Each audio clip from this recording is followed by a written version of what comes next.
Bonjour à tous, bienvenue chez Corpan, je suis Radimsa Tahir. On se retrouve à nouveau dans notre présentation de la semaine. Aujourd'hui, nous allons vous donner quelques conseils et astuces pour travailler efficacement sur PowerPoint. Alors actuellement, effectivement, il se pourrait qu'on fait souvent des réunions avec l'équipe comme on est en fin d'année pour faire des petits bilans, pour revoir les performances. Donc on va utiliser assez souvent PowerPoint. On va voir donc en premier lieu les règles à suivre, les objectifs et après on va voir un peu plus en détail donc les technicités pour bien être efficace afin que le logiciel PowerPoint. Voici donc premièrement les règles générales à suivre quand on utilise donc le logiciel PowerPoint. Premièrement, il faut essayer d'utiliser des phrases assez claires et surtout courtes et concises. Il faut savoir que le fichier, notre présentation sur PowerPoint ne remplace pas notre discours. Donc il faut éviter de mettre des exemples, beaucoup de phrases dans nos fichiers PowerPoint. Il faut donc les expliquer vivement donc, quand on aura à faire des explications ou par exemple si on aura à faire des présentations de produits, on va mettre juste le titre et puis l'image du produit donc sur le fichier, sur le diapo, mais on va expliquer plus en détail donc le concept du produit, l'utilisation du produit. C'est juste un exemple que je prends. Voilà donc la première règle générale. Ensuite, il faut toujours essayer de personnaliser notre présentation PowerPoint par rapport à notre cible.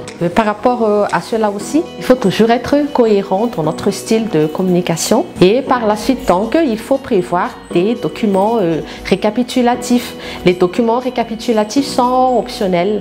Il se pourrait qu'on prépare des présentations sur PowerPoint et que les explications vont être encore plus détaillées par rapport à ce qu'on explique déjà et qu'il faut prévoir donc des documents annexes. Et donc par rapport à cela, il faut déjà aussi préparer par exemple à la fin du discours ou bien à la fin de notre réunion, il faut penser à distribuer donc les documents récapitulatifs. La dernière règle aussi, c'est que on peut insérer, comme je disais tout à l'heure, des images, des illustrations. On peut mettre aussi de la musique. Ça va dépendre en fait de notre audience. Ça va dépendre aussi du timing de présentation. Si on n'aura que 5 minutes ou 10 minutes, donc il faut bien balancer en fait les images et puis le texte par rapport à notre timing. Maintenant, nous allons parler un peu plus en détail des technicités. Dans cette partie, nous allons vous donner quelques conseils et astuces sur les commandes qu'on va utiliser les plus souvent.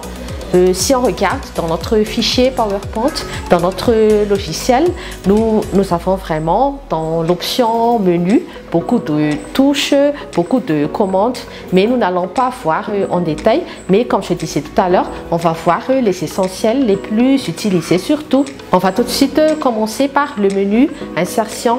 Le menu insertion nous permet d'insérer en fait l'audio, en fait si on veut insérer de la musique ou des petites publicités dans notre présentation PowerPoint. Comme je disais au départ, il se pourrait que nous avons, on va dire, un peu plus de 10 minutes pour faire des présentations et donc il se pourrait qu'on aura l'opportunité d'insérer des petits spots de 30 secondes dans notre présentation PowerPoint et donc c'est l'utilité en fait d'avoir ce menu insertion. Et à part le menu son donc audio, on a aussi l'opportunité de pouvoir insérer de la musique dans notre présentation PowerPoint. Et dans le menu insertion aussi, on peut insérer des images. Ça peut être des photos. Comme je disais tout à l'heure, si on a présenté des nouveaux produits ou services, on peut insérer donc ces images grâce au menu insertion. Et maintenant, nous allons passer à la touche au menu création. Dans le menu création, nous avons l'opportunité, la possibilité en fait de changer donc la mise en page en portrait ou en landscape de notre image sur PowerPoint. Comme je disais au tout début, normalement c'est toujours en landscape en fait les diaporamas. mais qu'il se pourrait qu'on va présenter, on va distribuer des documents annexes. Et quand on distribue des documents annexes, on peut tout de suite prendre ces documents initiaux en Landscape et qu'on peut tout de suite convertir directement en format portrait donc, et qu'on peut tout de suite imprimer par la suite au lieu d'avoir donc des formats Landscape. Et c'est l'utilité d'avoir le menu création. Et dans le menu création aussi, on a les possibilités de choix pour personnaliser donc nos fichiers. On a donc les différentes couleurs, on a les trames, donc on peut avoir couleur jaune, bleu selon les thèmes qu'on veut avoir. Comme je disais tout à l'heure, il faut adapter notre communication par rapport à notre cible. Donc nous allons passer maintenant au menu transition. Dans le menu transition, nous avons vraiment un large choix pour bien animer donc notre vidéo, et qu'il faut toujours adapter donc par rapport au thème, et qu'au bas de l'écran donc nous avons quelques petites démonstrations. Maintenant nous allons aller sur le diaporama. Le diaporama en fait nous permet d'avoir une vue générale quand on va vraiment projeter donc les images, les textes, pour voir une vue globale. Si on a mis trop de texte par exemple, donc on peut tout de suite rectifier par rapport à notre diaporama. Il se pourrait aussi que sur certaines présentations, on aura plusieurs pages, une dizaine de pages par exemple, et dans le diaporama, le menu diaporama, on aura l'opportunité d'avoir sur une page donc la vue globale de ces présentations pour faire des petites rectifications de dernière minute. Et maintenant nous allons passer à la façon dont nous allons pouvoir enregistrer les fichiers. Donc normalement par défaut les fichiers sont toujours enregistrés sous un format PowerPoint, mais que comme je disais tout à l'heure, il se pourrait qu'on va prendre ces documents de base pour distribuer donc les annexes par rapport aux personnes donc qui vont assister à la réunion.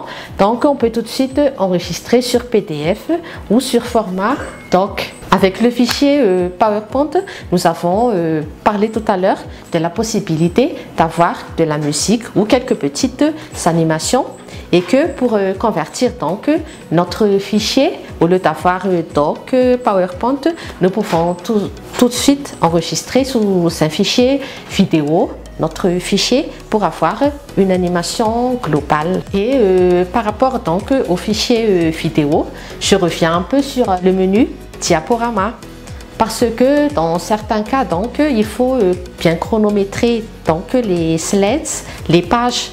Par exemple, on a des exigences sur Instagram où on doit avoir des vidéos qui durent plus d'une minute, donc il faut faire en sorte que ça soit plus de 60 secondes. Donc si j'ai juste 5 slides, on va dire 7 pages, il faut bien chronométrer pour que le total dépasse les 60 secondes, donc pour que le format soit bien adapté sur Instagram par exemple, mais bien sûr on a d'autres logiciels pour faire les traitements des vidéos, mais dans le cas où on travaille sur PowerPoint, donc comme on parle de conseils astuces. Et il y a aussi une remarque intéressante que j'aimerais vous partager. Tout à l'heure, comme on a parlé de documents annexes, nous avons une option sur la manière dont nous pouvons relier les documents. Nous pouvons avoir des documents de plus de 10 pages, 20 pages. Donc nous avons un large choix au bas de l'écran. Voilà, donc nous avons pu vous expliquer la façon de travailler sur PowerPoint. Si vous avez des questions, n'hésitez pas. Au bas de l'écran, vous avez un lien sur Google Drive où vous pouvez nous communiquer votre adresse email, et en retour, nous allons vous donner donc un fichier PDF pour vous détailler donc les aspects techniques pour bien réussir vos fichiers PowerPoint. Voilà donc, et à titre de rappel, chez Corpan, nous faisons toujours des recrutements et des formations. N'hésitez pas de nous contacter si vous avez des besoins. Nous proposons aussi des formations sur le logiciel PowerPoint, et n'hésitez pas, vous avez déjà les coordonnées. Nous vous souhaitons une bonne suite de programme. Merci encore, on se revoit dans une autre vidéo. Au revoir.